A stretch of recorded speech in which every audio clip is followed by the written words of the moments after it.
Thursday, May 29th, here on the Just Baseball Show. That's Arm Layton. I am Peter Apple, and Arm and I are about to go over all the most underrated performances for the month of May. We already did our quarter award, so we didn't want to be too redundant. I actually sent over Arm a bunch of stuff, and he's like, we kind of just went over it. Let's highlight some underrated performances in May. So we have a list of 16. We're also going to talk about Lance McCullers Jr., 12 punch-outs. What a performance. But unfortunately, the Astros have an injury that we're going to discuss. And we're going to start with how damn good the Detroit Tigers are. And it's all brought to us by the sportsbook born in Vegas. Remember, folks, download BetMGM, whether that be on iOS or Android, and use promo code JUSTBASEBALL. Why? First bet offer up to $1,500 back in bonus bets if your first wager loses. But remember, gambling problem? Call or text 1-800-GAMBLER. Must be 21 years or older. Terms and conditions apply. Please tell me you have a last word, that you're mad at something, because the last one I was so happy to listen to. There's like one small thing I can talk about. I think you'll actually probably have some thoughts on too. It's actually NBA related. So, Okay. yeah, just one thing I wanted to get into. Nothing groundbreaking, but just something that I did notice. It was kind of weird. So normally what Jack does when he intros the pod, I was just listening to your guys' episode that came out on Tuesday. He asks, how are you? I normally just want to get straight into Yeah. the Tigers, but I guess I'll do it because Jack does it. How are you? No, I honestly don't like it. You don't need to ask. I It's agree. okay. But I appreciate it. I'm doing good though. I like the Wednesdays, where we get to watch some of the afternoon baseball and then hop on and record, and then there's usually a little bit of baseball after that too. So it's a fun combination of things, and then also kind of gives us some topics that we wouldn't have had. Literally, if we recorded this morning, we wouldn't have had the Lance McCullers thing. So it was really cool to watch that. I know you pushed for that, given that was one of your picks, was the over outs, and you didn't have over strikeouts. We had over outs, both hit, but I think you would have doubled up on the strikeout total. But it was just really cool to watch McCullers do what he did. We're going to get to that in a second, but yeah, I don't know. The getaway days are fun. I do enjoy working with the games in the background. And speaking of pressing the record button right after some of these games finished, just finished up a sweep of the San Francisco Giants. The Detroit Tigers, now at 37-20, have the best record in baseball. A slightly higher winning percentage than the Phillies, because we're recording before Zach Wheeler's start against Atlanta. And the reason I wanted to bring this up too is in my TikTok live that I normally do around noon Eastern, we were talking about all the games of the day. And there was a lot of questions asking between the Tigers and the Giants, because it was Jackson Jobe on the mound, Landon Roop for the San Francisco Giants, two really good young starters. And a lot of the questions were, let's take the Giants. Let's take the Giants. And the chat and myself were aligned. Had nothing to do with Jobe, had nothing to do with the Tigers, but we were thinking it's really hard to sweep the Giants. What have I been talking about on every single weekend roundup? How magical the Giants are, how hard it is to consistently beat them. And what did the Tigers do? Sweep them. Screw the magic. They had magic of their own. The Giants had a lead in this game, and the Tigers mounted a 4-run comeback and ended up winning the game. This Tigers team has been so wildly impressive, right? All the praise goes on Scooble right now because he's coming off a 9-inning, 13 punch-out performance.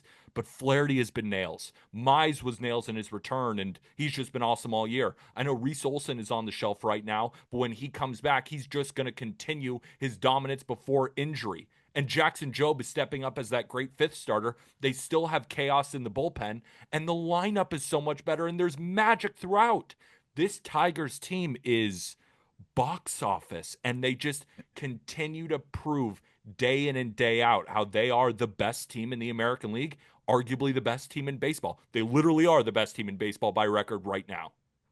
It's interesting because like they don't have maybe the firepower of like what you would typically expect out of a team that's going to have a top end record, but you're seeing either some of the players with the higher upside start to inch closer to that, but then you're also, of course, the firepower of Scooble is just unmatched, but that's once every fifth day. It's the balance and the depth of the lineup that is so impressive to me. Where you just look from top to bottom. We probably looked at a Glaber Torres edition and said, "Oh, yeah, it's fine," but is that going to really move the needle? I think in the sum of the parts, It really does, though, because you don't have a break in that lineup. Of course, Zach McKinstry making a leap helps a ton at age 30. But again, they don't need McKinstry to sustain a 130 WRC plus. They just need him to be an above average or even slightly above average bat. Dylan Dingler showed a lot of really good things last year, and I think the fact that he's always been solid defensively, and now you're seeing the power shine through and just the bat shine through. That's a guy that I also think elongates this lineup. And then you could talk about the Javi Baez thing and whether you think that's going to last or not. But he's a usable player, and that's huge. Huge. But like they're doing all this, and Kerry Carpenter, I think is going to be better than what he's currently been. He's been good, but I think Kerry Carpenter is better than an 800 OPS. You're looking at Colt Keith. Seems like he's really just starting to settle in here. They don't have Parker Meadows. He should be coming back in a couple weeks as well. And it'll be fun to see how that all sorts itself out, because I think their weakest link right now has been Trey Sweeney at short, and Baez has been playing center. If Meadows comes back, does Baez end up playing a little bit of short again if he's playing all right? Like, they have some interesting decisions to make there, but it's all good stuff. Wenceel Perez just came back. That's a great option off the bench. Like, they are so deep lineup-wise that, like, I think they compensate for the fact that maybe you don't have a guy that's going to be in the MVP conversation on the offensive side, but you have a lot of guys that are going to be above average bats for the entirety of the year. So I was on the show called Send It In 2 days ago with PJ Glasser on BetMGM's Entertainment Network. And the question was, do you think the Tigers are the real deal, that they can win the pennant? Because at the time of that recording, and still at the time now, the Yankees are ahead of them when we're looking at BetMGM's odds to win the American League pennant. It's the Yankees number 1 and the Tigers number 2. And I said to myself, even as a Yankee fan, how are the Tigers not number 1? I understand why the Yankees are number 1. They're also having a great season. Their offense has been fantastic. Fried and Rodon are monsters, and they have a good bullpen. But this Tigers team, what was their issue last year in the playoffs, even though they took down the Houston Astros? It was Skubal, and then what's going on, right? So the pitching chaos. Exactly. It was bullpen chaos. And it's just really hard to ride that out for multiple series. And when you looked at the lineup, it was Riley Green, it was Kerry Carpenter, and there was a decent cast of characters, but really they were waiting on the big hit from one of those two. This Tigers team is different. The chaos is not gone, but they can go 4 deep with legit arms in this rotation. And Jackson Jobe, as he continues to get settled in, will only get better and better as the season goes along. So those pitfalls they had in the rotation are not there this year. And then on offense, Kerry Carpenter and Riley Green are still awesome. But now you have another legit bat to rely on Spencer Torkelson, with all those cast of characters that are still there, with some of them taking leaps that they didn't last year. So this Tigers team already had success last year, and now those problems that kind of hindered their postseason success aren't really there anymore. So to answer the question, why shouldn't the Tigers be the favorites? I mean, I think you're going to see the kind of star power in the lineup of the Yankees and the nature of aggression that they have in terms of just always looking to add, probably end up making them the betting favorites.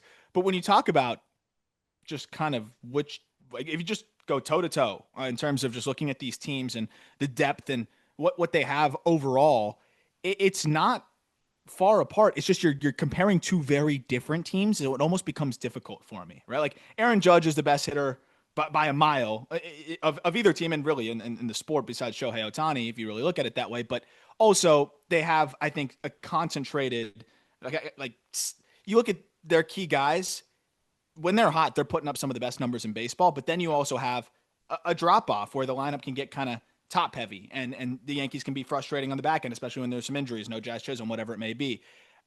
When Kerry's hot, he can kind of do that carry you type of thing, but at the same time, they still don't deploy him against lefties in the playoffs last year. He's sheltered a little bit more. Like, I don't know if they have that one guy that's going to fully put you on their back, but I don't know if you need that necessarily to be a really good team. If anything, I almost like it better the other way. I think we see the Yankees come up short sometimes because when Judge goes cold, who else is going to do something? Who else is going to step up? So I look at the Tigers and I'm like, from top to bottom, they can grind out at bats. A lot of different guys can beat you. A lot of different guys can give you good at bats. And again, I just go back to the Glaber thing. I did not expect him to be this good. Like, he's already accumulated a full WAR. He's a 136 WRC plus, 806 OPS. He's walking more than he struck out. Like, adding him to the fold instead of kind of this revolving door of trying different prospects, seeing if maybe Jace Young can stick, like those sides of things. And then also you had Matt Vierling hurt. He came back and then got hurt immediately again. Like, with no Vierling, it's been huge to be able to have Glaber in this lineup. And it wasn't like they were the most obvious fit for Glaber out of the gate. It turns out to be a really savvy addition here. And, I look at what they can potentially do deadline wise, Pete, like, this is a tier 1 farm system and it's only getting stronger. I mean, you look at Bryce Rayner, they're not trading him, but he looks like he's a top 30 prospect in the game. Kevin McGonigal, I think is a top 10 prospect in the game. Both those guys, you're not moving, but those guys can make you more comfortable moving some other guys because you're so loaded at the top and have so much talent. I want to see an aggressive version of Scott Harris this offseason, like Max Clark as well, too. Like, he's elevated himself now into that tier 1 of prospects as well with everything he's done this year. Like, you don't move those guys and you can still move a Thyron Lorenzo, a Josue Briseño. Like, there's a lot of other guys that are still borderline top 100 dudes that teams would love to add. But we saw the Tigers sell last year still.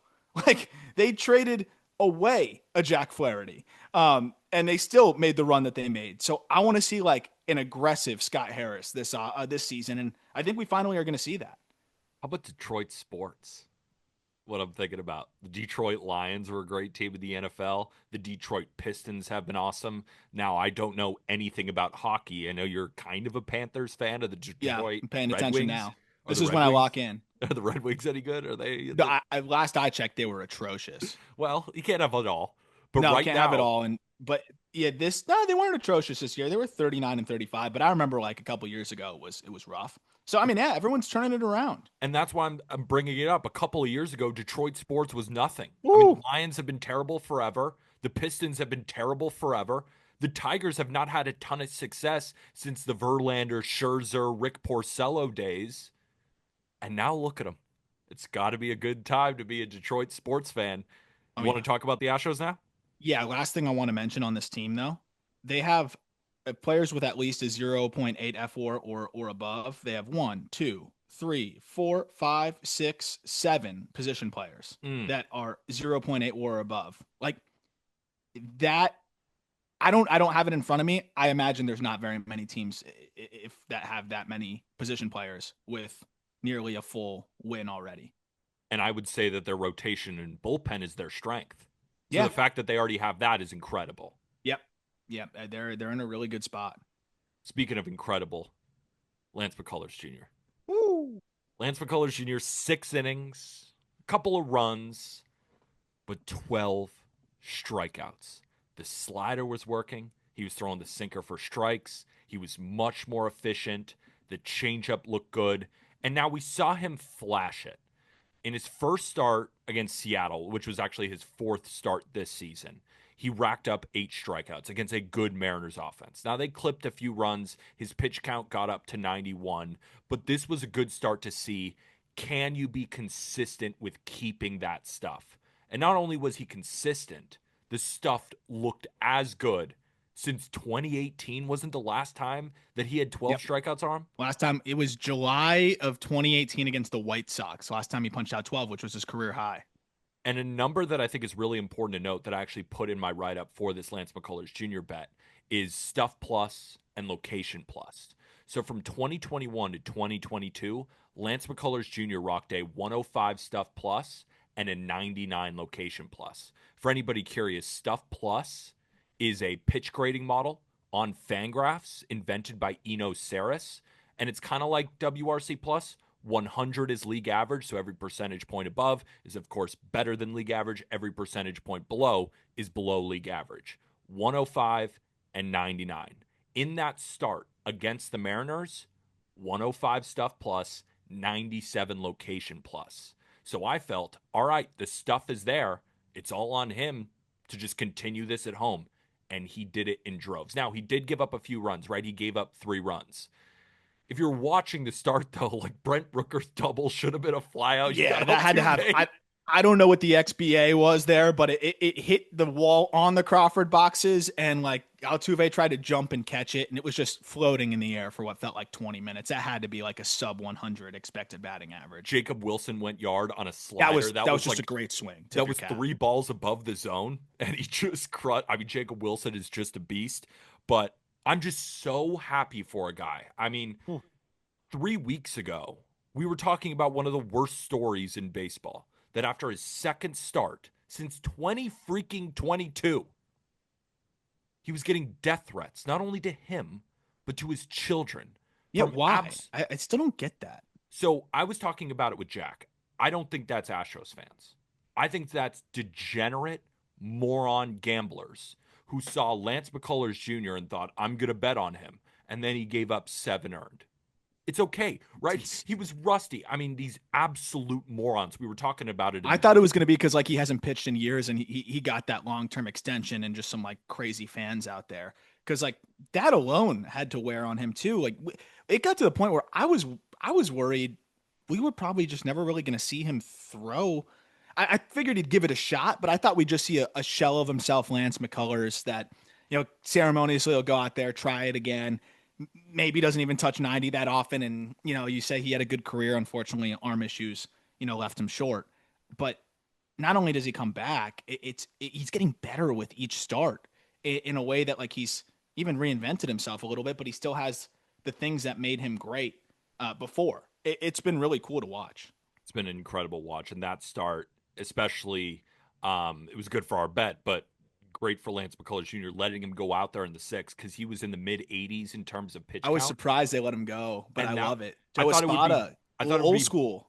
I thought it would be maybe batter to batter, right? He was only at 86 pitches. He did go 91 against the Mariners in that last start before this one. So I thought potentially they'd let him go out there, and they did. And of course, he just shuts him down.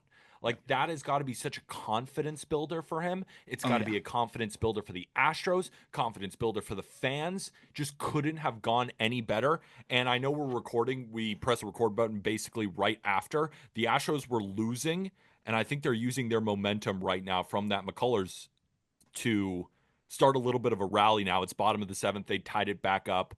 Victor Caratini is up with 2 outs and the bases loaded. So I don't know what's going to happen there, but just so good for the Astros. So good for Lance McCullers Jr. The knuckle curve, he's throwing that pitch 75 miles per hour, right? Like at least, I mean, excuse me, sorry. It was getting hit at about 75 miles per hour on average. He's throwing it at about 81 miles per hour. But what's amazing to me is like you have a guy that, you know, maybe the velo isn't where it once was, but he's still able to throw that curveball hard, like this power curve. And it has just the teeth that it had before. And even if the sinker's averaging 91 and a half, the breaking stuff still has the teeth. And usually you see like as your stuff ticks down, the sharpness kind of ticks down too. But like he's throwing these knuckle curves with like 3,100 RPM. And so to have the teeth in the breaking ball still is just so impressive. And you look at what he was able to do in that outing. He threw 22 knuckle curves and generated 14 swings, 10 whiffs. I mean, that's a dominant pitch. Then he has the harder slider off of that, you know, that has been really effective for him as well. And then the sinker is good enough when he locates it. This is going to work as long as he's healthy. And I mean, you got to feel really good about this if you're the Astros, because they also just found out that they're losing an arm for the season. Absolutely. And one last thing too. I know you hear the word or the team A's and you think, well, it's a pretty easy matchup. The A's have not been very good. It's funny, the A's can't win at home, but their offense on the road has been great. They have been a top 10 offense this year against righties on the road. And in the month of May, they have an 18.6% strikeout rate against righties, one of the lowest in baseball. This team does not punch out. They make a lot of consistent contact, especially on the road. So for him to rack up 12 strikeouts, I mean, he's striking out Jacob Wilson. Say whatever you want about Miguel Andujar. Well, it better be good things because he's been pretty good this year. He has been punching out, made him look silly, made Lawrence Butler look silly. I mean, these are a lot of guys who it's tough to strike out, and Lance McCullers Jr. had no problems with them. This is a huge upgrade for the Astros. Yep. But I would say it's like one step forward and like it's a half step or 2/3 of a step back, even with Ronel Blanco being not as sharp as he was last year, he still was coming up pretty big for them and giving them plenty of innings. So unfortunately, the story is here that Ronel Blanco is getting Tommy John. It was just announced today. He was actually supposed to pitch the day you're hearing this on Thursday, May 29th. But of course, he's going to miss this season and, maybe all of next season. Not really sure the timetable, but we know Tommy John, it takes, anywhere from 12 to 18 months. It's a big blow for this Astros team, but of course, they already have Hunter Brown at the top of that rotation with Lance McCullers Jr. taking this next step up and Framber being as solid as any pitcher for the last decade. So they have three guys they can really go to, but losing Ronel Blanco, that hurts the depth. But of course, you have Lance McCullers Jr. stepping up. So where are you at right now with the Astros altogether? Well, I was a little worried about Ronel. He's like, remember, he kind of came out of nowhere last year, and he had not thrown really anywhere near 167 innings like he did last year. And I was kind of curious how they tried to manage the workload a little bit. And it just seems like, unfortunately, it just kind of caught up to him, and hopefully he comes back and he's just fine after that. But, even what you were getting from him up to this point, which was a 4.10 ERA, like that's valuable when he's going 5 at least, but often going 6, sometimes going 8 innings for you, when guys aren't doing that as much. So that is a little bit of a concern. They also lost Wisniewski, right? So you're looking at that side of things. But the emergence now of Lance McCullers Jr., who I know they're going to be careful with, but there's also I think an aspect of it where he's already gone through so much. If he feels fine, they might just let him keep going. And I don't know how restrictive they're going to be. I think this outing where at 86 pitches, they said go out there for another one, is probably a little bit more indicative of it. I think they're going to let McCullers push it as much as he wants to push it. He's accomplished a lot already in this game. He's 31. If they need him, let's see what you can do. If he is starting to settle in to be the guy that we just saw today, and again, if he's just a 4 ERA guy, I feel pretty good. All of a sudden, we talk about this team, I feel decent about them because the division, I think, is wide open, right? Where the Rangers aren't the threat that we thought they would be. The Athletics have hit this wall. The Mariners are good, but I think you're always going to be within an arm's reach of them. I don't think they're ever going to fully run away with it. So we've talked about it, and you've said I'm not afraid of the Astros. I agree. I'm not afraid of them either, but I think you still have to respect them. I'm not saying you ever said you didn't, but I'm starting to respect them more and more as I'm watching, because all of a sudden Jose Altuve's got signs of life, and he's been really hot. Christian Walker, I think, is going to start to put it together a little bit. Jeremy Pena has been fantastic this year.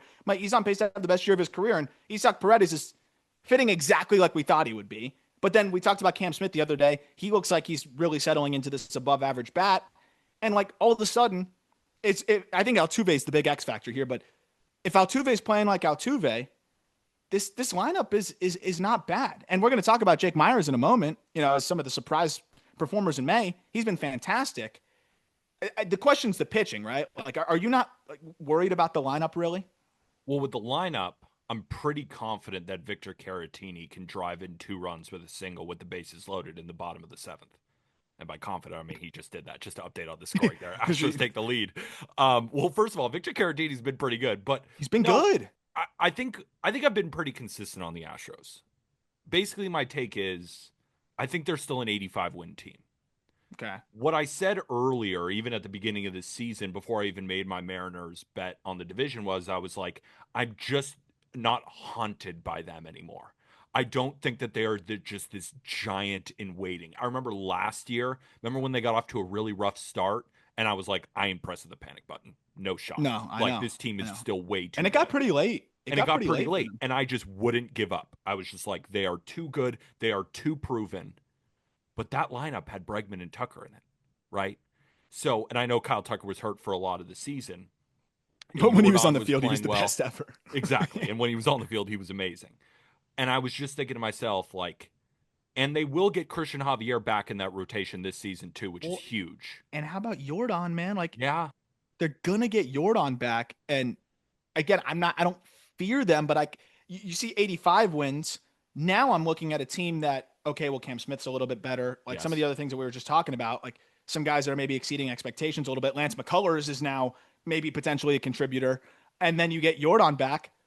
Why can't that push them to 87 or 88. And if they get there, then it's kind of up to the Mariners. Like, which Mariners do we get? Do we get a 90-win Mariners? Do we get 87-win Mariners? Yes. And that's where it's like, don't let this team get to the postseason, because then they can do some things.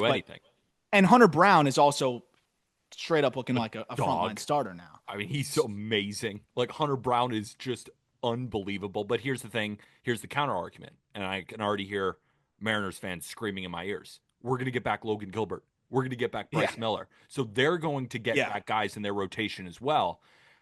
The trade deadline is going to be fascinating because we already mentioned, could Framber be on the move? But now they're stringing together wins. Do they really want to trade? Would it be one of those teams that does a soft sell, right? The Tigers got rid of Jack Flaherty and then went on a run and made the playoffs. Could it be something like that? Does that then hinder them a little bit? Does Dana Brown and company confident enough that we should go for it? Are they now a team to add? Because I'm pretty confident that the Mariners are going to add at the deadline. Whether I don't think they're going to add huge guys. They have to, though. And they have to. They might have to, and we'll see what they do. But they have shown that they are willing to part with pieces at deadlines before. Remember trading for Luis Castillo. And they're due for that again. It's been too long. Exactly. And like people were starting to wonder, like, are they going to do it with this pitching staff? The pitching staff's been hurt. They're playing at an extremely high level. Yeah. Like, you're going to get them back. This is the time to push the chips forward. Like, forget the organizational depth. You draft incredibly well. Like, screw that. Like, push the chips forward. But I also think seeing this Astros team maybe be a little bit better than we thought, because I agree. I think the Mariners are still comfortably ahead. But I think they're maybe pushing up a little bit on right them. There. They're putting that, pressure. That should push the Mariners to be more aggressive. And I actually, the more I think about it, like, I don't want the Astros to sell at all. I want them to add at the deadline. I want both these two teams adding, and it's just a race to the finish line. Baseball. Way better. That'd be electric. I want these two teams battling all season. The Astros just took 3 of 4 from the Mariners, I think, like 4 or 5 days ago. I want now the Astros to go into Seattle and the Mariners to win that series, and then they just fighting. What about a brawl on the field? I'm down. Like, let's get crazy here. Can they hate each other more? Each other. I don't think yeah, go ahead. I could see. I was gonna say I could see them start to like develop kind of a disdain, because it's gonna. Unless the Rangers get things going here, because I know I was optimistic on them, but like this could very much be a 2-horse race, and they're going to know that. There is this element of what if the Rangers get hot? But at the same time, when is Adolis Garcia going to get hot? He's putting up the worst at-bats I've ever seen. Marcus Semien has just completely fallen off the planet. Corey Seager just got activated today. We're talking on Wednesday. Huge. So that's definitely going to help out the offense. So I'm not completely ruling the Rangers out. I just think they're a definite tier below these two teams. I agree with you, but just to kind of tie it up here, I think comfortably. I mean, the Mariners, I think, still have as much upside as any team in Major League Baseball with the way that Lowe is throwing and what they're doing without a lot of their key guys here. I mean, you have Logan Evans really starting to settle into the big leagues as well. Like, just having him as, an alternate once you have everybody back is huge. We know the bullpen's great. A lot of the bats that we've been frustratingly waiting for to be a little bit more consistent or take another step forward are this year. Like, Arozarena's been awesome. JP Crawford is doing that thing where he's good again. Like, and of course Polanco.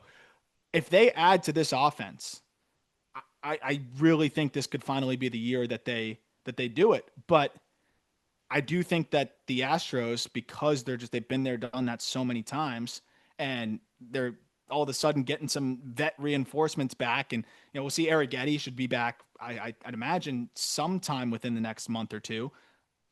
They're gonna make it interesting, I think, and that's where it's on the Mariners now. Like, you have something potentially special brewing this year. It might finally be coming together despite some bad health luck. Make some trades. Who cares? Like, and one last thing I'll mention though on the Mariners, we're gonna have the top 100 update next week, or the top 100 prospects. Cole Young has been swinging it as well as any prospect in the upper minors. He can play shortstop. He can play second. I'm sure if they wanted, he could play some third. And EVs are up. Contact rates are up. Approach looks great.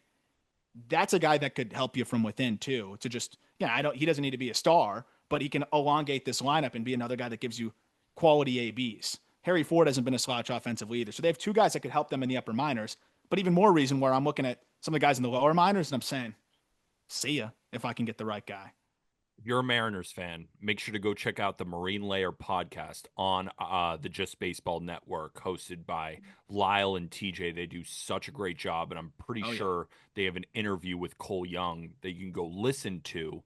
And I know at least on their social media page, they have a bunch of clips, asking him questions. So make sure to go check them out on social media, as well as go check out the Marine Layer podcast for all diehard Mariners fans. To wrap this up, one last thing. I think Astros fans want the Mariners to crumble. Mariners fans want the Astros to crumble. Rangers fans want them both to crumble.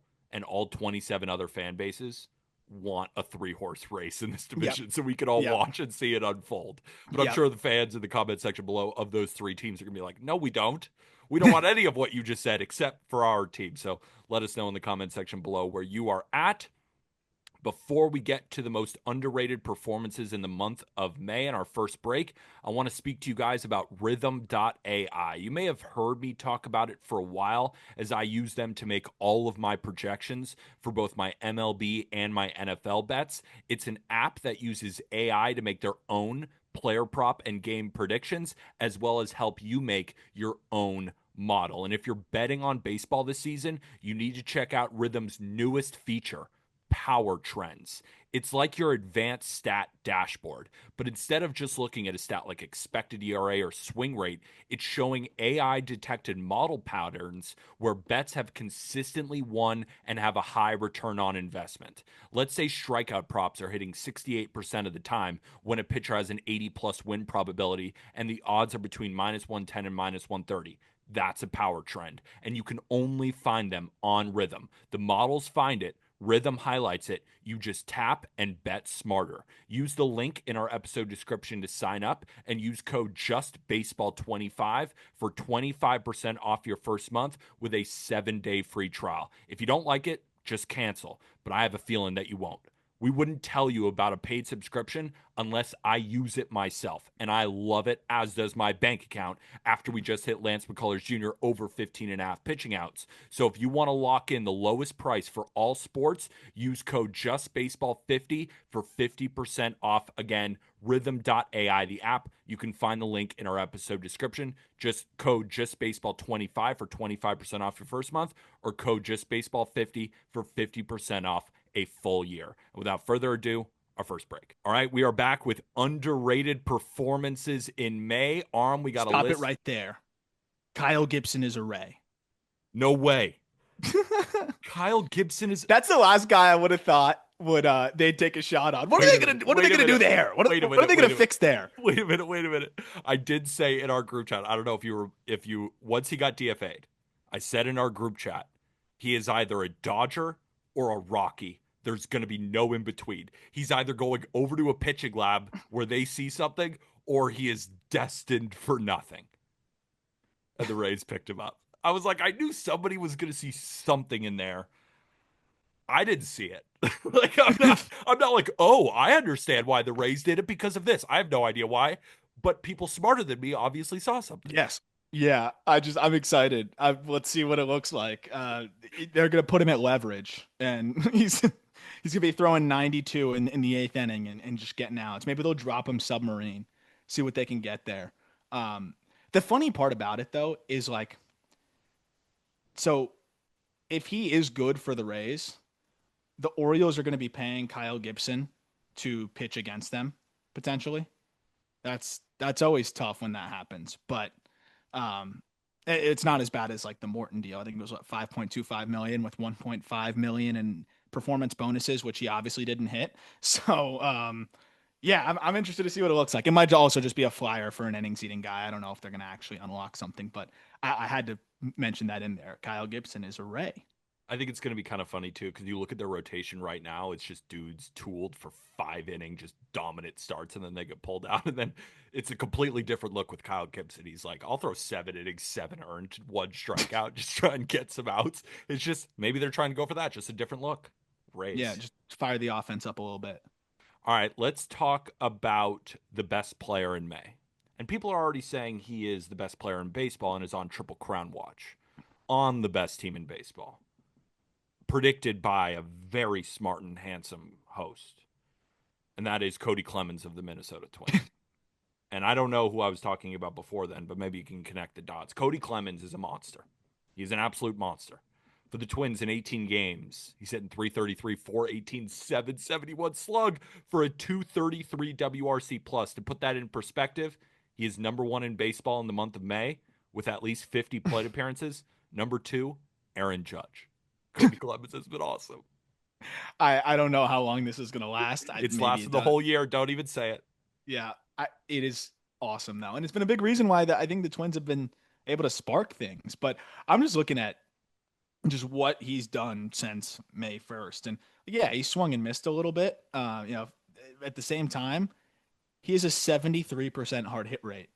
So he's 33 batted balls. 73% of those have been hit 95 plus. So he's going to swing and miss, but when he connects, it's in the air and it's in the air hard. He's just selling out for it and he's getting it. I mean, pitchers will adjust, I'm sure, but they're pretty much against this. Yeah, I don't know how you adjust against Barry Bonds. Yeah. They're not putting him up against lefties. They're just putting up against righties.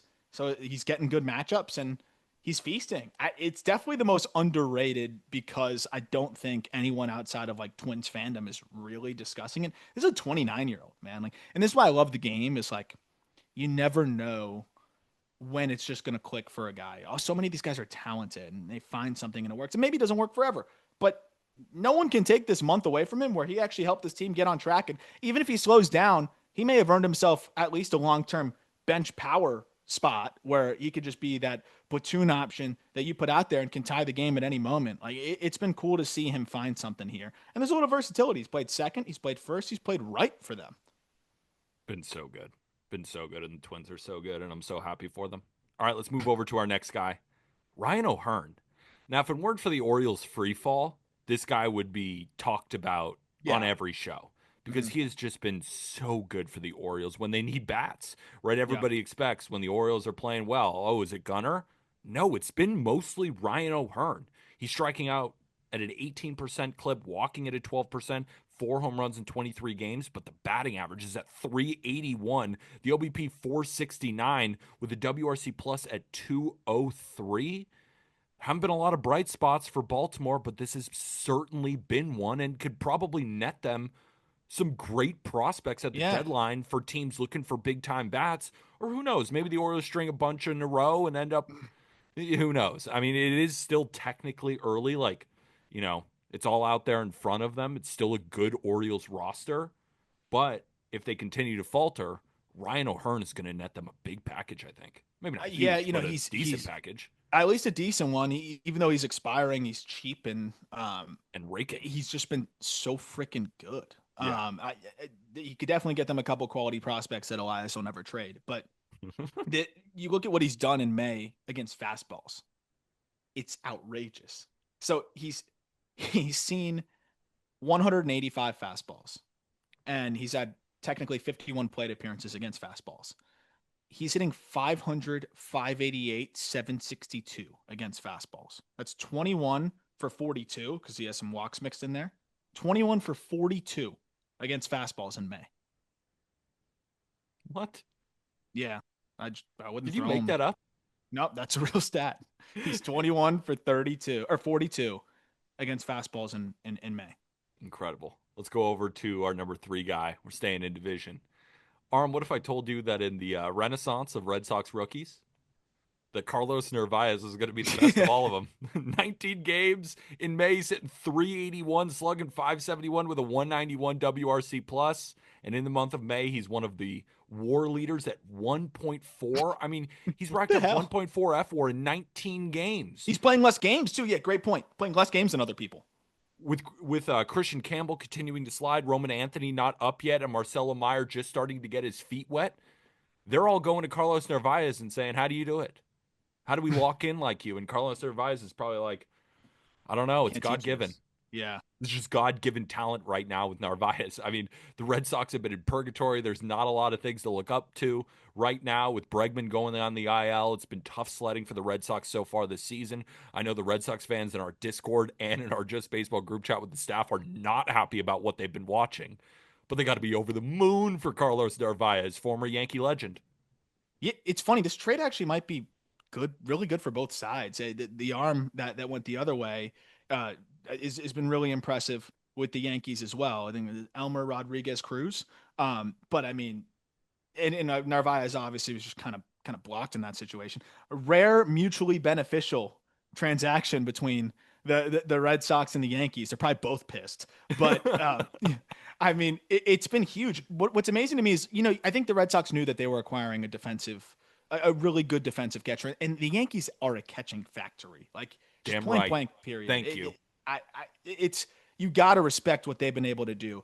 And even for the guys that aren't the best defenders in the world, like an Agustin Ramirez, well, okay, he's crushing baseballs, and he's gotten to a point where he's at least passable behind the dish. But you see the Wells development, you see all these other things. Like, they are clearly really impressive on the catching development front. Ben And you Rice look was at a catcher before moving over to first. 100%. And so, like, even just identifying players again, the guys that aren't the best backstops defensively end up raking. So, but Narvaez, 95th percentile in blocks, 89th percentile in called strikes above average, 91st percentile in framing, and a good pop time as well, 73rd percentile there. So anything you're getting offensively is kind of house money. And look, is he going to slow down offensively? Yeah, probably. But if he's a 700 OPS guy, he's better than a lot of starting catchers, I think, or at least a fair amount of them, because the defense is going to make him a WAR accumulator. But when he's hitting, that's where you see him end up just racking up the WAR. It's been huge for the Red Sox. I wonder where they'd be without him.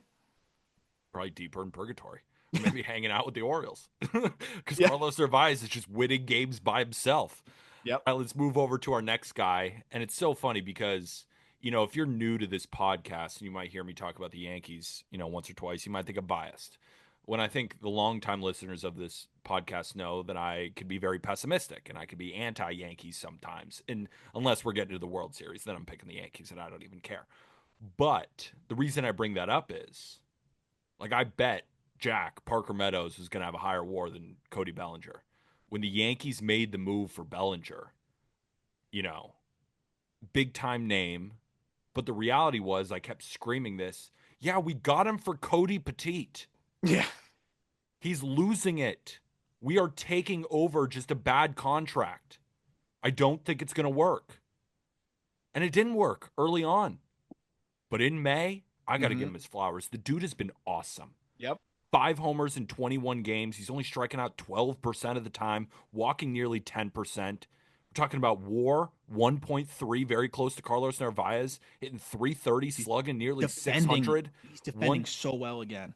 I was just going to say 174 WRC plus, and the defense has been awesome. I mean, the Yankees offense right now, it's a lightning show every day. And Cody Bellinger is right in the middle of that, and a big reason why this offense has been so good in May. And what was our question about the Yankees? Who's going to step up? Who's going to be the second best hitter? And even pro Cody Bellinger guy, Jack McMullen, probably had him ranked 5th on their list. And it was a list that we had questions about. Is it going to be Jazz Chisholm? Is it going to be Goldschmidt? Is it going to be Ben Rice? Is it Who's it going to be? Mm-hmm. And so far, it's been Goldie. And Ben Rice has been awesome. But Bellinger has been such a dog, at least lately in the month of May. So I wanted to give him his flowers. Hopefully this continues. But what I will say is he put up a 2.2 F4 last year with Chicago. He's got a 1.6 already. He's looked so much better. No, he looks better, and I think it's a role that's more defined for him. Might play great defense in a corner, plug into center here and there when we need you to. But I think also I think we've seen the EVs temper down a little bit since that shoulder issue, and I think he looks at a situation now where he does a great job of pulling the ball in the air. And I think the short porch thing has become overhated, like it's become too ridiculous. But for the right left-handed hitter, I think there's a mental side of it too, where it's just, okay, I don't need to absolutely barrel everything. If I get the head out and I'm hitting balls at the right angle, I'm going to be able to get my home runs, at home out to right field. And he's done that. But then I think it's also made him a more complete hitter, where he's shooting balls the other way. He's also just, pulling line drives down the line. Like he looks like he's more comfortable. He's picking his spots to try to sell out for that pull side, but he's also, because he knows he's going to get it now, he can sneak out the homers, but then can be comfortable spraying and getting his singles and doubles and things like that as well. And I think that's huge for him. But when you look at just what he's been able to do, 26% ground ball rate, like that is incredibly impressive because he's not striking out. He's still making a lot of contact. So to have that loft, but still have the contact and still be able to spray it to all fields, but then, pick his spots. And this month alone, I think he has in May alone 5 homers. All of them are to the pull side. So he's picking his spots well to try to leverage and sneak them out. Cody B. Also, cool stat. Shohei Ohtani was the first to reach 20 home runs this year in game number 55. And he is the second fastest in Dodger history. Number 1 was Gil Hodges back in 1957. And he tied Cody Bellinger back in 2019 with 20 homers through his first 55 games. I'd like another 20 homers through 55 games if I'm the Yankees with Cody Bellinger, sure, but I'll take what's happening right now for sure. Yeah, you can't get greedy there. Also, by the way, as we were just talking about Agustin Ramirez, he just went deep.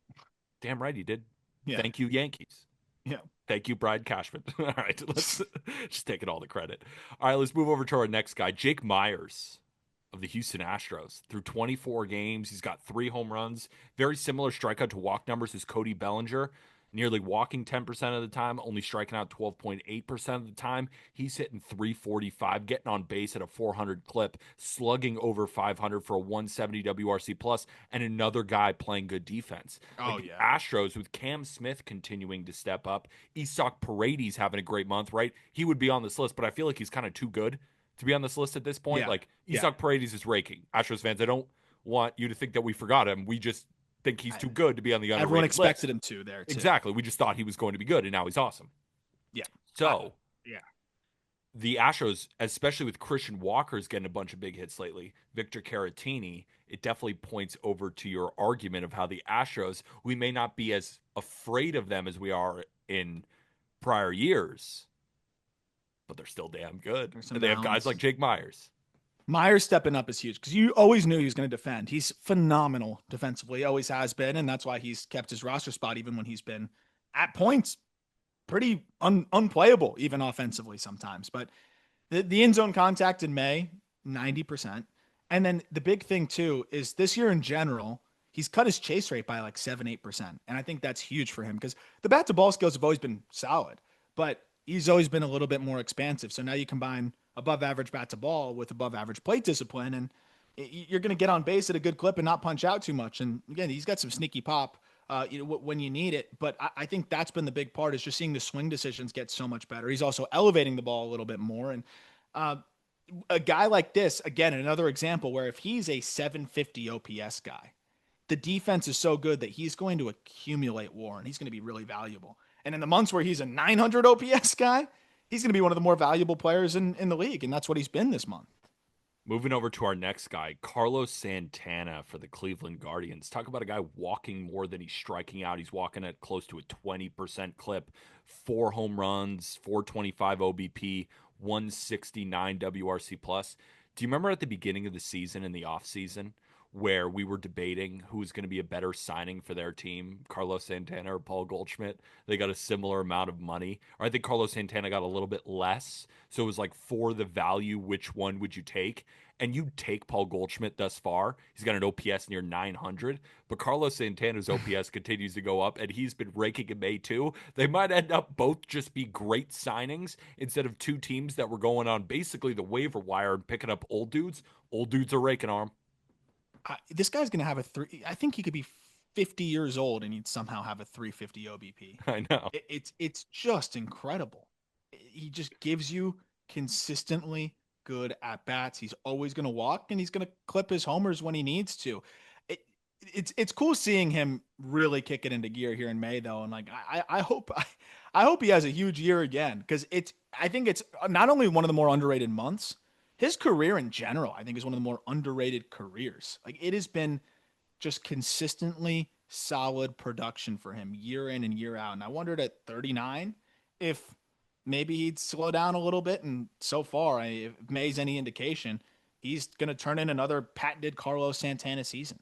And he's still fielding his position, right? He's not Gold Glover, but he's still fielding his position at 40. He's good. Yeah, he's actually pretty decent defensively still. And he was really solid last year. I'm looking at it this year. I mean, I was looking at the old catching numbers Like he was so bad defensively as a catcher. 2013 and 700 innings, negative 20 defensive run saved. But this year, 2 defensive runs saved. I know it's first base, but 2 defensive runs saved and 3 outs above average. He's a good defender there. You think about he's like 17 years older, or I think the actual number would be like 14 years older, or 13 years older than Kyle Manzardo, and he still moves better than him at first base. And I'm not trying to give Kyle Manzardo a stray here, but it's more of like a praise to Carlos Santana. Dude's just I mean, you could call him like a freak athlete. I mean, this is I a think he kind freakish of is a athlete. freak athlete. Yes. He really is. Like his eyes are clearly just still twenty He's a twenty switch vision. hitter. Switch hitter, can field his position. Like he's still fleet of foot. Like when he's on the bases, you're not like, oh no, we got a like if I said we got a 40-year-old first baseman on second, can we score on a base hit? Your No. mind goes, of course not. Yeah. But then you watch Carlos Santana, you're like, he He's could all scare right. hope. Yeah, he can move a little bit. He could move a little bit. All right, let's move over to our next guy. And I almost didn't add him because I feel like he's too good of a player to even be on this list. And again, that's not a detriment to the guys on this list. They're having great months, but we really wanted to highlight underrated performances. But I decided to add him because I kind of want to talk trades potentially. Brandon Lowe is having an awesome May for the Tampa Bay Rays. 6 homers, hitting close to 300, slugging 573, 167 WRC plus, fielding his position well at second base. I mean, the Rays have so many infielders, right? They're going to get Ha-Seong Kim back, but they also have a slew in the minor leagues, and you also have Curtis Mead just banging on the drum for more playing time. So they could easily trade him and still be a good team. Yeah. So a team looking for a lefty power bat at second base, those don't come on the market often, right? The last one we saw with Jazz Chisholm, and it netted Good return. the Marlins, or excuse me, the Yankees, a great return. I don't know what the return will look like for him, but I feel like a lot of teams are going to be calling Tampa for Brandon Lau's services. My question to you is not really about the package. We can talk about it more if it gets closer and he ends up that he does look like he's getting traded. I guess my question to you is, do you think he gets traded at all? I would lean towards yes, because I just think it might be too hard for for a team that's always looking to capture assets, right? They're never going to spend. So how do you keep up with other teams? You either attain assets or create assets by developing players and turning them into better pieces than how you acquire them. But this might be one of those scenarios where he's performing as well as he's performed in years if he continues to do this. He also has another year of control after this, where if you wait any longer, he's not going to have as much value, right? He's $11.5 million club option for next year that I think any team would happily take on, even if he was playing slightly worse than this. So I would guess yes, because I do think this Rays team ultimately is just going to kind of hover around 500.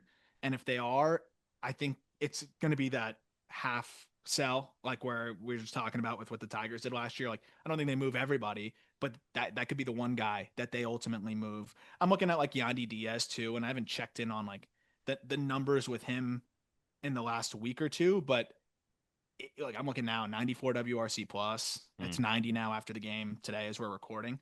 Diaz is not going to net you something. That was a guy that you thought maybe would at one point.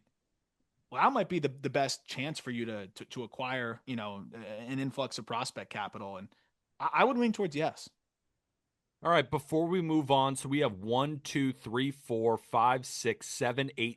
more guys to talk about in the month of May. Our last break. Next man up, Heliot Ramos for the San Francisco Giants. And I know that he had a great game again against the Tigers, so these stats are not incorporated. But Arm, if you go on our Twitter page, Just Baseball, they just posted something about Heliot Ramos in the last few days. Hopefully, you can read it off after I give his season stats, at least so far in May. I mean, the guy has been just such a monster. 5 dongs in 22 games. He's striking out 20.4% of the time. He's hitting 330, slugging over 560, 162 WRC plus. Now, in terms of defensive war, it's not really giving him a good grade, which is kind of hurting the F war right now in the month of May. But what I see is just a young hitter who just continues to hit just like he did last season. I know he hit a little bit of a wall, but this is I think he's really developing into a building block Yeah. for San Francisco. Like when you look at, when people do, what is our team going to look like in 2027? And they make like a roster with some of their best young guys and then potentially some free agents that the Giants could get. I think for all those Giants fans who are making 2027 future rosters, 2028, Heliot Ramos is in all of them in left field. I think he could even be, an extension candidate if he keeps Mm. doing this. Because I was a little bit skeptical that he'd be able to repeat. I think I talked about that a couple episodes ago, where it's just I thought he would. I thought he would repeat it. I didn't think he would take another step forward. And all indications this year are that he's taking another step forward. He was a late bloomer, right? At one point, a top 100 prospect, and then really stalled out in the upper minors, and then was hurt a lot, and then saw things click last year. But now taking another step forward in his last 30 games, he's hitting 336, 407, 570 with 7 homers. The swing decisions have gotten better. He's hitting the ball harder than ever. I mean, this is just a masher. And I don't know if there's going to be a ton of value beyond the bat, but why can't this guy be, I don't know if he's ever going to produce like Marcell Ozuna now does, but why can't he be like an Ozuna light? If he can at least just hang out in the corner deeper into his career, it's going to be a little bit more valuable too on that side of things. But I feel like he's a great like pre-arb extension candidate too for the Giants. And another reason why the Giants have been so good this year, right? We were looking about who's going to step up in that offense. We were thinking to ourselves, can Willy Adames be the first guy to hit 30 home runs as a Giant in like a really Yeah, long time? since And it Bonds. seems to be everyone but Willy Adames. Like everyone else is stepping up, including Heliot Ramos. Let's move on to our next guy, Miguel freaking Vargas of the Chicago White Sox. 7 homers in 23 games, only striking out 13% of the time, slugging over 600 for a 159 WRC plus, and he's actually fielding his position. Like the White Sox, I don't think anybody outside of White Sox fans are watching them right now. Yeah. But if you look on social media, the same sentiment thrown around by White Sox fans right now is they are fun bad. And Mm-hmm. fans of bad teams know what they're talking about. It's not the bad baseball that it just infuriates you to watch like last year. Well, you're watching like journeymen that have no Yeah. part of the future. It's about looking at your 2027 roster. If I'm going to watch my team suck, I at least want to see guys that are developing to potentially be on that 2027 roster. Actually, why am I describing this? Your whole team has been going in between bad and decent sometimes, but I mean you've been in this Mostly spot. just bad. Yeah. Like, especially when I Trying was to be covering nice. them. Trying to be nice. When I was covering them, it was a lot of at bats going to guys that you just looked at and you're like, that's not going to be a piece of the future. Like Miguel Vargas is also a little bit of a prospect fatigue guy because Dodgers prospect, really solid for a long time. But when I was evaluating him as a prospect, I loved him because I thought the floor was so high. Now, he came up as a shortstop. We knew that wasn't going to happen, but we figured, okay, he could be fine at second, fine at third, maybe even plug him in at left, which they ultimately ended up doing a little bit too. But I always felt really confident about the bat to ball skills and the swing decisions being pretty good. And I was honestly shocked at how bad he was at the big league level. But of course, tough situation in LA. You're trying to stick and prove it on a really loaded team, and then you get traded to Siberia. So like there's a lot of, I think, mental components to that. But he's 25, and now you're seeing that guy that clearly was an above average hitter through the minor leagues start to figure it out. But you mentioned the defense, like the fact that he's not a total liability defensively is really encouraging too. Yes, they are playing him at first base more, but even at third base, like he's been really, I think, fine over there. And again, there was a point where it looked like it was kind of skewing the other way. So it just seems like he's really settled in. And I don't think he's going to be a star, but I think the White Sox are looking for any building block that they can get. And he has been phenomenal in May. And I think he's going to turn in a nice above average offensive season. Big reason why the White Sox are fun bad is because of Miguel Vargas, but of course Chase Mydroth has been really fun. Yeah. Edgar Caro has been fun. A lot of the starters in the rotation, especially Davis Martin coming off yet another good start. I know Shane Smith struggled against the Mets, but speaking about Vargas, another 1-for-3 day with the double and a couple of runs scored. And it was good to see them trade away Matt Thaiss because can we get Kyle Teal, please? Like, what's He the is point of keeping Matt Thaiss mashing. on the roster right now? Let's pull up Kyle Teal. Let's trade away all these veterans. Let's do a Yep. full team of young guys and let them go sink or swim. You got time. Let's see Yep. what you got. Bring them up as soon as humanly possible, and let's just see what these guys do because it's clear whenever they start to bring up these young guys, they perform, and they're instantly better than all the veterans that they're just trying to house for fun. Yeah, it can't be worse than some of Yeah. the guys. And like Kyle Teal in May in AAA, by the way, 359, 461, 641. It's 1101 OPS, 4 homers. So we're staying in the division for the next guy. Again, not early or not wrong, just early. Maikel Garcia. How about it, Arm? How about it? 25 games, got 3 homers and 6 steals. He's only striking out 16% of the time, walking 9, hitting close to 340, OBP over 400, slugging over 500. Arm, that's a Hall of Fame slash line, just saying. And then 158 WRC plus and another guy fielding his position on a Royals team that is absolutely desperate. He's their second best hitter. For a Robin to the Bobby Witt Jr.'s Batman. Yeah. And Jack's used that term so many times. How many times has Jack used that term for a different Royals hitter? He's used it for Salvi, for Vinny. Going into the year, it was for Jonathan. None of them India. are Robin, man. It was always Robin. None of them are even. I was trying to think of a Batman character that doesn't matter. I don't know him, but yeah, whatever the tertiary. If there's a tertiary one, they're not even that. And also, Maikel Garcia, younger than Miguel Vargas. Thank you. He just turned 25. I agree with you. He is elite. I mean, in the month, 89% in zone contact rate, sub 20 chase rate. He's hitting the ball as hard as he ever has. Like, and then he's going to pick it. Imagine this team without him. Like, I know. They'd have. I think Bobby Witt would be the only guy with an OPS over 800 of qualified hitters. Yeesh. Yeah, not good. Not good at all. Yeah. All right, let's continue to go down the list. TJ Friedl, the Cincinnati Reds. He's been fun. You look at his month of May in 23 games, 2 homers, 3 steals. He's walking almost as much as he's striking out, walking at a 16% clip, 330, 444, 481, 157 WRC plus. And he's always been pretty good with the glove. So if you can get anything out of the bat, it's huge. And the Reds are playing better baseball right now. I know it's been inconsistent, right? The offense is inconsistent. The bullpen is inconsistent. The only thing that's been consistent is their rotation. But you're looking for guys to get hot at certain times. And like Friedl, he's been a guy that when on the field, he's been pretty decent over the last couple of seasons, especially I think 2 years ago where he was awesome. But if he can be 70% of what he is in May throughout the season, it's enormous for a Reds team. Yeah, I mean, like a guy that he's not going to hit lefties that well, but he's destroying righties. In May, 392, 515, 569 slash line against righties. It's 1,084 OPS. But yeah, they need it. They need him to be a consistent bat for them. And like you said, it doesn't need to be what he's doing in May, which is just crazy stuff. But it's got to at least be. Sorry, actually, I was wrong. I left out May 1st. 385 batting average against righties in the month. If he could just be a little bit above average offensively, I think just consistency in this lineup is huge because you have a volatile Ellie De La Cruz who's great, but volatile. You have a volatile Matt McClain. You have several other guys that I just think are going to be hot and cold. And just to have somebody that can consistently be maybe a mid 700s OPS guy, I think that has to be super welcome to this team.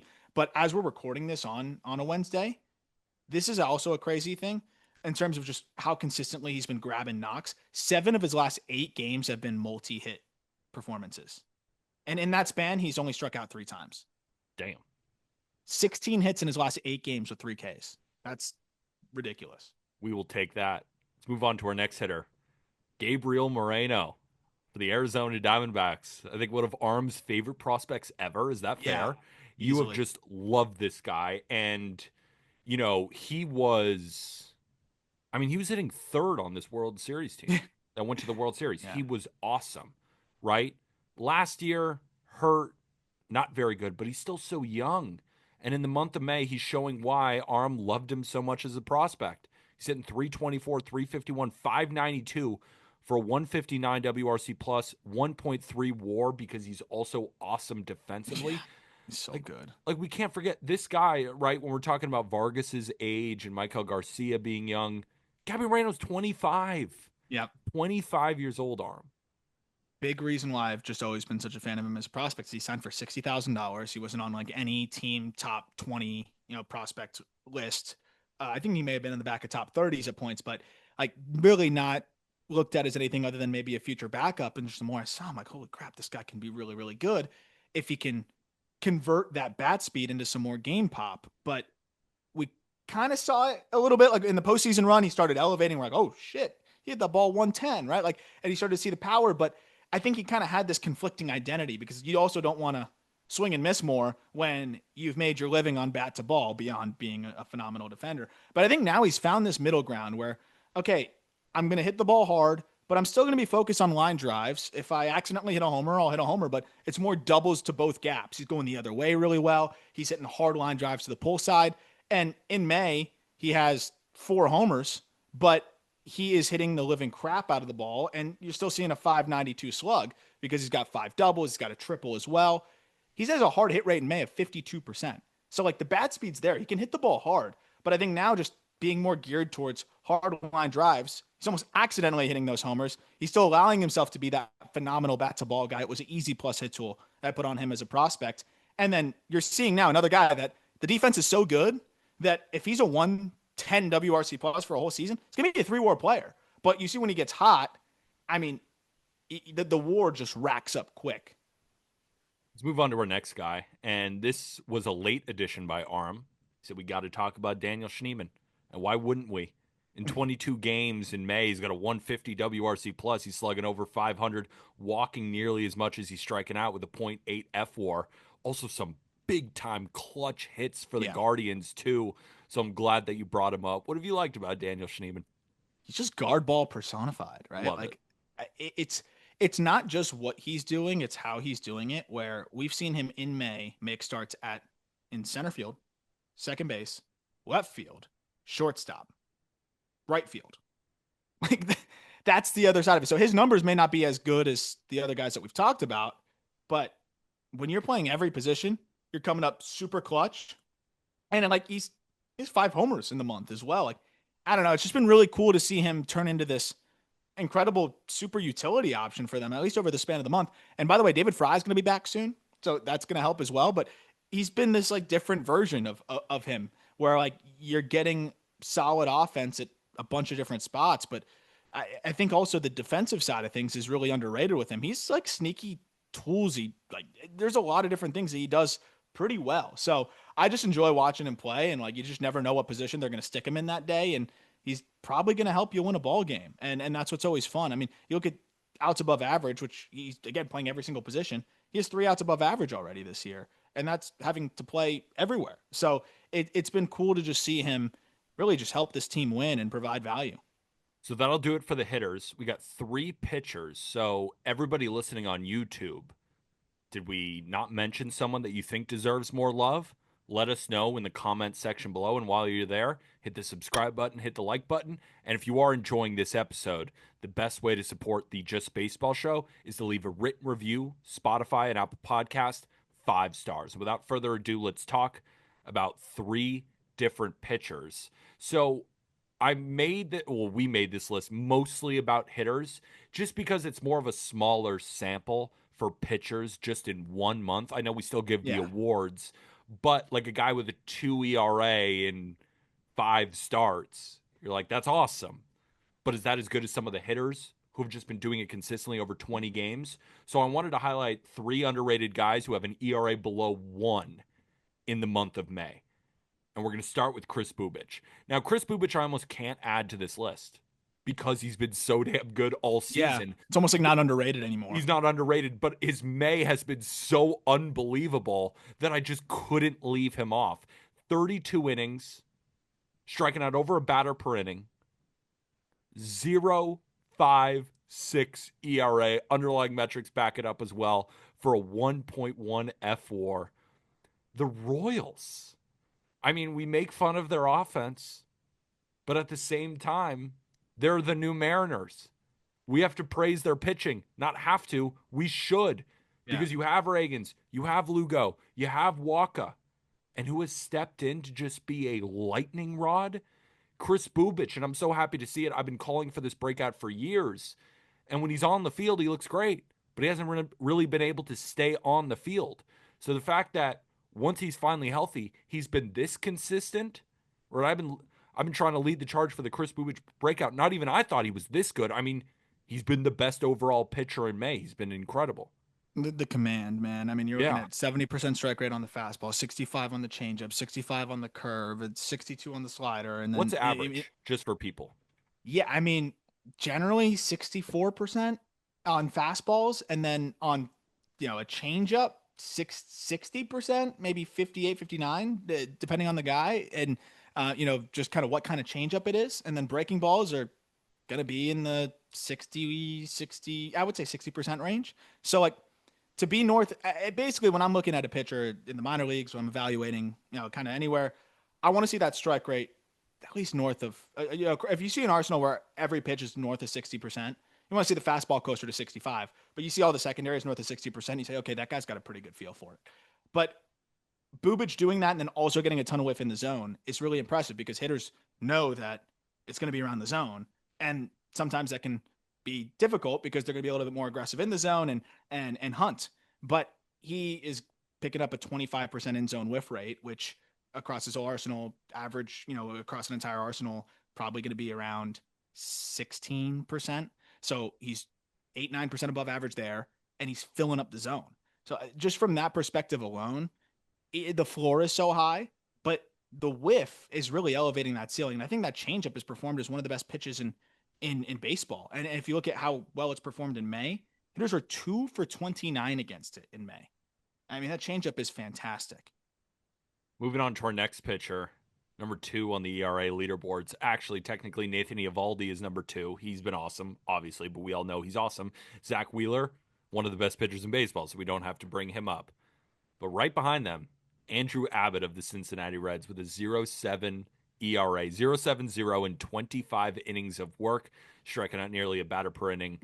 And the underlying metrics don't love him because he gives up They never a do. decent amount of hard contact and he walks some guys. And I watched his last start. We talked about it in the roundup, but I didn't think it was important to harp on the fact that he gave up like 7 or 8 hard hit balls right in that game. But here's the thing, he's been doing that now for a year and a half or more.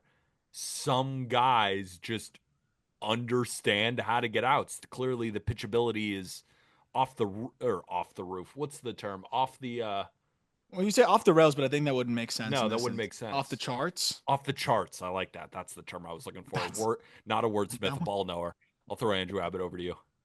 Um, Here's the big shift. Talk about just strike throwing, right? Like Yeah. pitchability is gonna be a big part of it.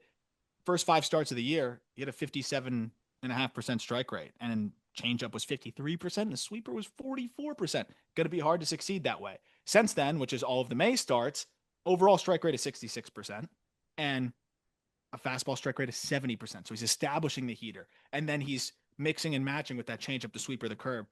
It's all about execution for a guy like him, and yeah, he's gonna get hit hard here and there. But as you mentioned, when he's around the zone, okay, you got your hard double in the gap.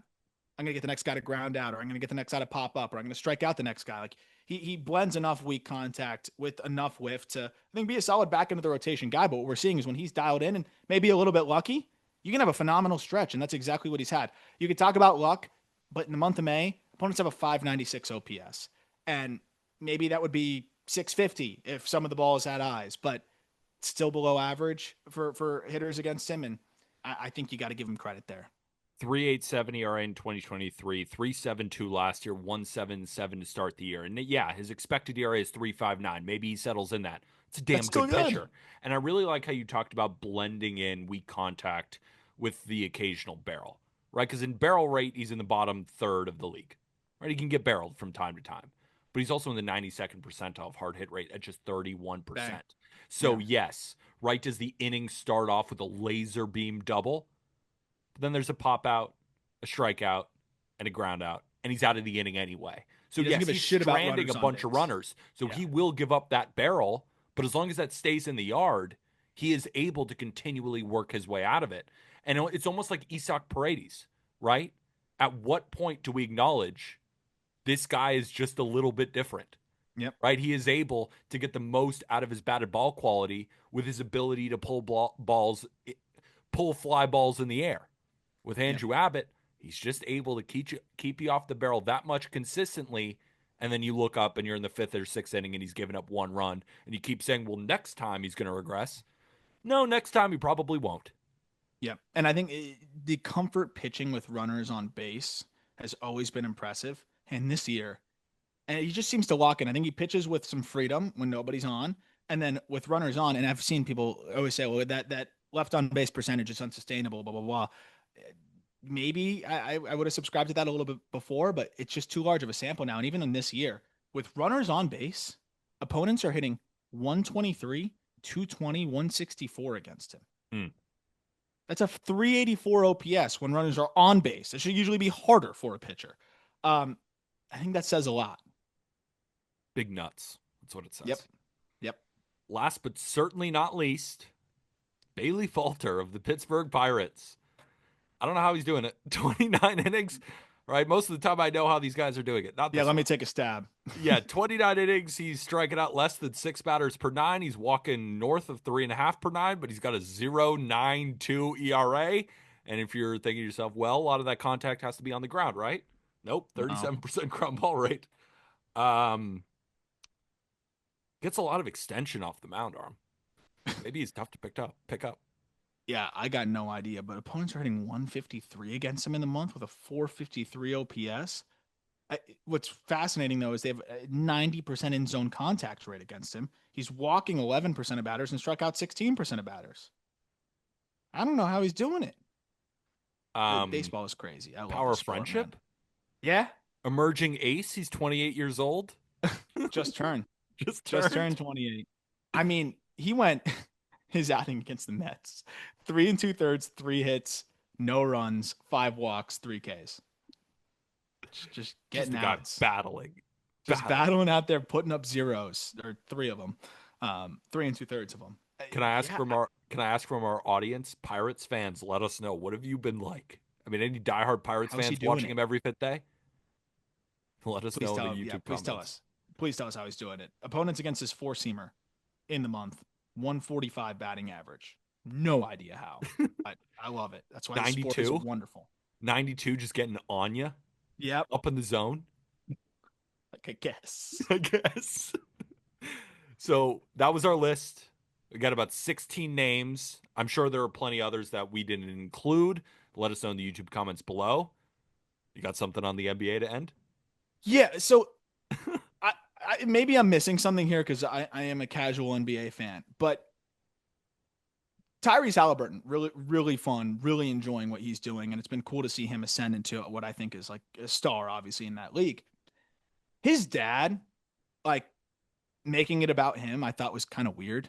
And when they brought out the other angles of him like walking out, you remember like when they beat the Bucks, walking out and going like face to face with Giannis. Oh yeah. And like at first you'd only seen like Giannis and him kind of going at it, but then you saw how like he went up to Giannis because Halliburton's dad knows that Giannis can't do anything, right? Like if Giannis does something, Giannis has everything to lose.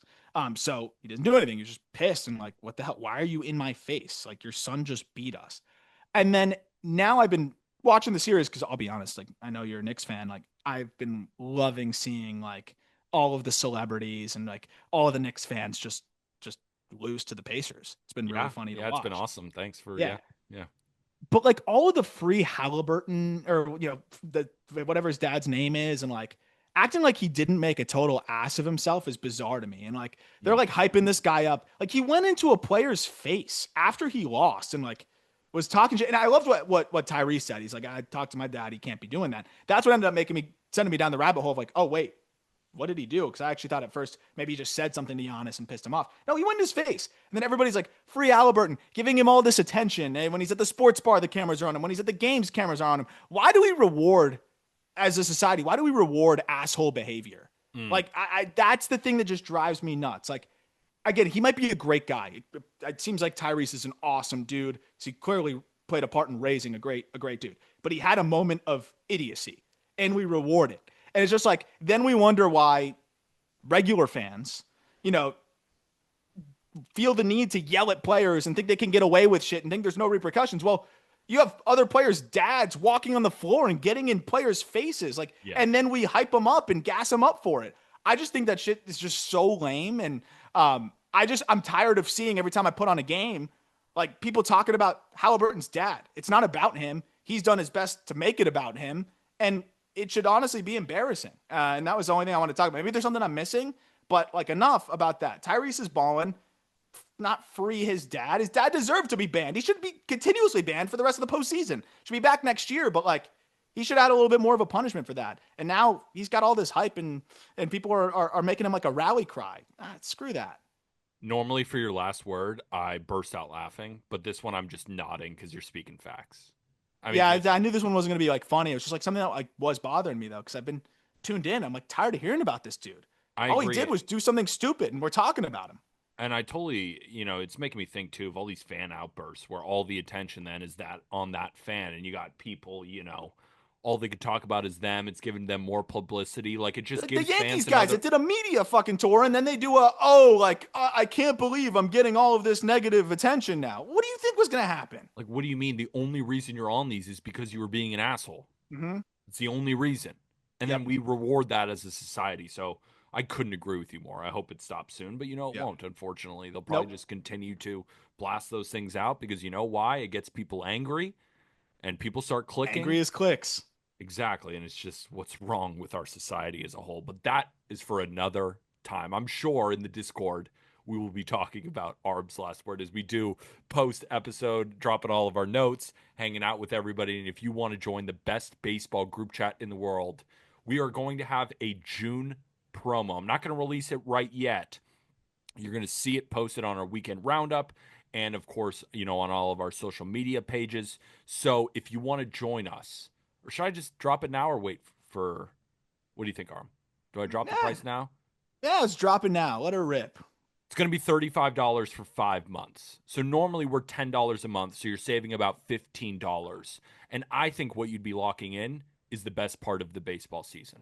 Especially with the top 100 coming out. I'll be doing a Q&A in there next week, answering all the questions on the update, stuff like that we're doing every day. I'm literally talking in live, like as I'm working on it every night, I send stream of consciousness stuff in there. Like, this is what I'm struggling with. Like, I want to push this guy up here, but the defense is this and that. And it's been so much fun just talking to people in there. But then we'll be doing a live Q&A there. And that's just one little facet of it all, because you get the College World Series coming up. Our college guys are in there breaking it down and talking about that side of things and the regionals, the draft. You've got that front. And then, of course, everything you're doing on the betting front. And the MLB chat's always so funny. And about the MLB chat, like the trade deadline, the draft. Oh, that's going to be fun. I mean, there's going to be so much good stuff in there. That's like one of the main reasons like we made this. We were like, I want to talk about trade deadline and rumors with people. Yeah. That was like one of the main reasons I wanted to start the Discord anyway. So it's going to be our first time. We're going to do plenty of Q&As in there. So many mock trades you wouldn't even believe. You're going to get my head turning. So again, I'm telling you this now.